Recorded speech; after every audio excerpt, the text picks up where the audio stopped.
Allez, c'est parti pour une nouvelle interview sur Patrimonia. Nous sommes en direct de la Convention Patrimonia à Lyon et je suis avec Stéphane Vautron. Stéphane, bonjour. Bonjour Frédéric.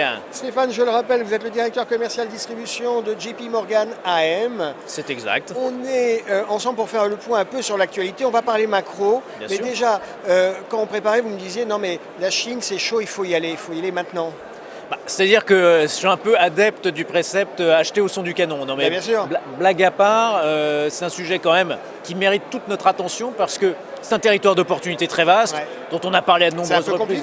compliqué en ce moment, la Chine, quand même, non? C'est précisément la raison pour laquelle ce territoire d'opportunités se paye si peu cher au regard de ce que se payent les marchés développés.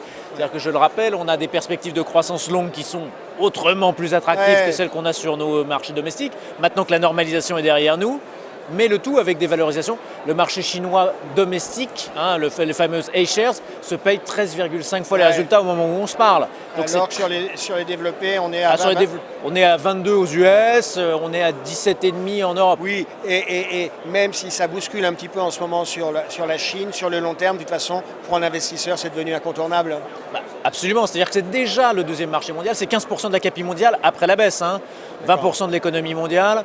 C'est une zone incontournable qui est sous-représentée dans les portefeuilles et qui est un territoire très très vaste d'opportunités. Et aujourd'hui, on a reconstitué une prime en termes de décote par rapport au marché américain. On est revenu au niveau du début des années 2000, à un moment où la Chine était un modèle résolument différent de ce qu'il est aujourd'hui. Et sur cette classe d'actifs, il y a effectivement dans votre gamme le JP Morgan China Opportunities, et puis vous dites c'est le véhicule en ce moment pour aller naviguer sur ces eaux qui sont un petit peu compliquées. Mais Elles sont un petit peu troublées parce qu'effectivement, il y a un risque réglementaire, enfin en tout cas, et une perception très forte de ce risque réglementaire. Il y a bien évidemment le cas Evergrande qui est le cas symptomatique de ce niveau de levier, mais qui quelque part est un épiphénomène parce qu'un cas relativement isolé et gérable, donc du coup par les autorités de Pékin.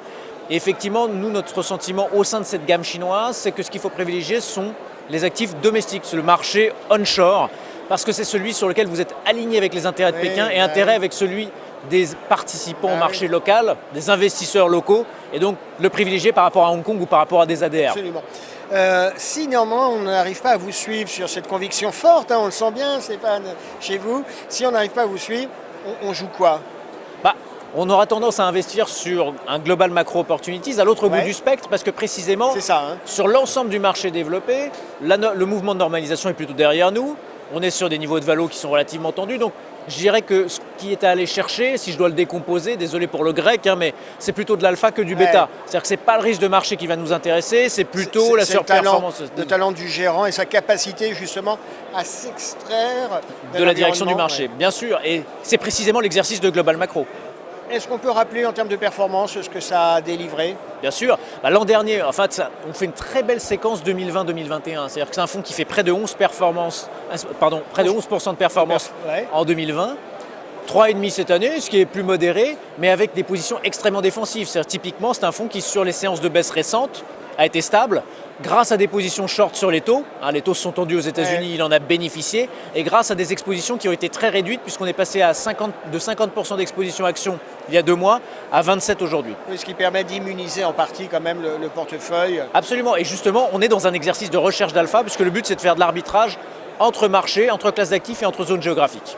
Stéphane Vautron, on est sur la convention patrimoniale, je le rappelle. On est fin septembre, début octobre, l'année est quasiment terminée. 2022, année de normalisation, encore année à risque. Vous voyez ça comment? On voit ça effectivement comme une année de normalisation de la croissance. Ça a plusieurs implications, bien sûr. Ça veut dire que le niveau de performance à attendre n'est pas le même, mais que néanmoins, l'abondance de liquidités que nous connaissons toujours nous porte toujours à privilégier les actifs les plus risqués, plutôt les actions.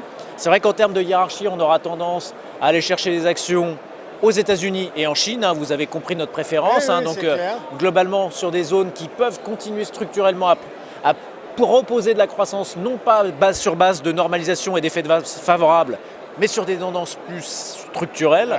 Donc c'est vraiment ce qu'on va aller chercher en priorité. Et surtout donc de l'agilité, toujours, puisqu'on devrait quand même, on marche sur un fil aujourd'hui. Les autorités fédérales doivent à la fois maintenir le niveau d'inflation, c'est nécessaire pour gérer le stock de dette considérable que nous venons de constituer, mais également ne pas avoir d'inflation excessive qui serait dommageable pour l'ensemble des investisseurs. 5 heures sur très fin. Il y a un équilibre à trouver.